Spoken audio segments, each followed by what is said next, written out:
Merci de nous rejoindre sur Radio J, la Diaspora des Bulles. C'est votre rendez-vous consacré à la bande dessinée tous les matins, du lundi au jeudi. Et je suis accompagnée de deux spécialistes, Didier Passamonique et Kéliane Nguyen. Bonjour messieurs. Bonjour Bonjour Ilana. Ilana. Et oui, toujours un plaisir, un bonheur de vous retrouver le matin. Alors aujourd'hui Kéliane, on va commencer par vous. On reste à Angoulême.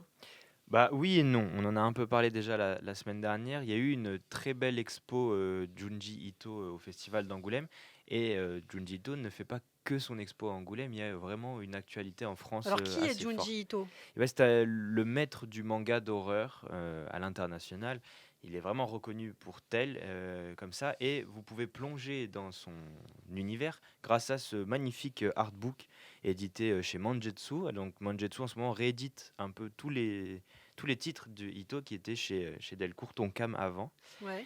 Il faut bien se rendre compte qu'un artbook, en règle générale, et encore plus dans le manga, c'est un vrai pari. Parce que le manga, c'est un système, un marché un peu particulier.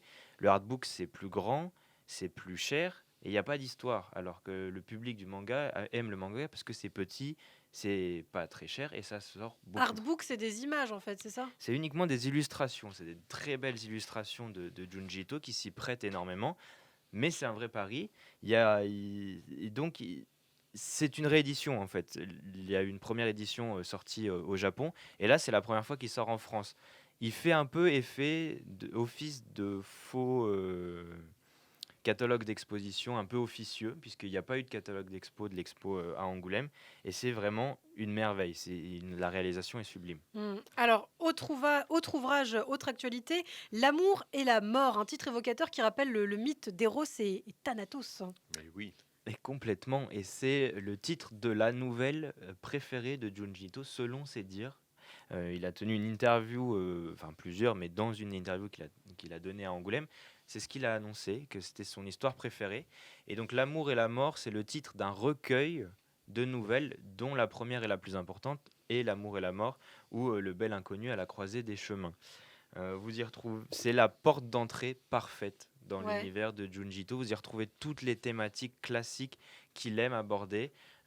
Donc l'amour et la mort, évidemment, mais pas que, la folie, euh, La la beauté. beauté, et exactement. c'est surtout c'est une bonne entrée aussi dans la BD japonaise. Mhm. C'est-à-dire que s'il y a bien quelque chose qui caractérise la BD japonaise, c'est d'abord la fulgurance graphique, parce qu'il y a une tradition du dessin graphique japonais qui perdure jusqu'à aujourd'hui et qui là arrive à une espèce de perfection, mais aussi l'amour, la mort, qui sont des sujets universels et qui Hmm. chez eux sont traités de façon presque intime, parce que dans le shintoïsme, l'amour, la mort, c'est directement lié aussi avec le rapport à la nature, le rapport aux choses.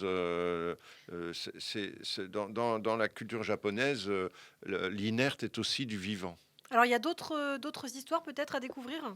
Oui, bah, donc c'est un recueil. Donc la principale, c'est L'amour et la mort, hein. Et ensuite, vous avez d'autres histoires plus courtes. L'étrange fratrie Ikizuri, qui est très connue des fans de Junji Ito. C'est une sorte de famille Adams un peu hardcore.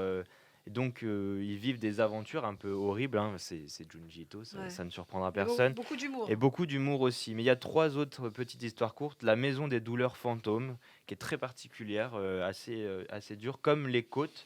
Il faut être un peu accroché pour lire Les Côtes. Très bien. Et il y a aussi, et là, attention, le titre est assez sympa, il s'appelle L'aventure de l'étron plus vrai que nature, qui est Ah, aussi intrigante eh que bien, le ça, ça- titre. ça te donne envie tout ça, Kéliane. Et c'est une bonne entrée pour le manga Mhm, japonais. Si mhm. vous ne connaissez pas, si vous n'êtes pas lecteur de manga, Junji Ito, c'est le Stephen King du manga japonais, au fond. Mhm. Alors, un dernier mot peut-être. Je crois que vous souhaitiez parler de Netflix également pour terminer très rapidement. Oui, parce que là, je vous l'ai dit, il y a eu beaucoup d'actualités. Donc, il y a eu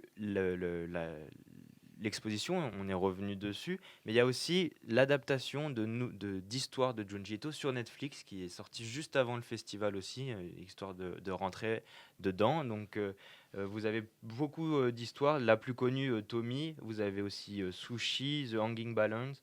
For and For Wall. Enfin, il y a plein d'histoires différentes qui sont adaptées en mini-série animée sur Netflix. Et bien voilà pour la spéciale Junji Ito, le maître du manga d'horreur qu'on a découvert grâce à vous ce matin. Merci beaucoup Kéliane et merci Didier. On se retrouve demain matin sur Radio J. À demain. À demain.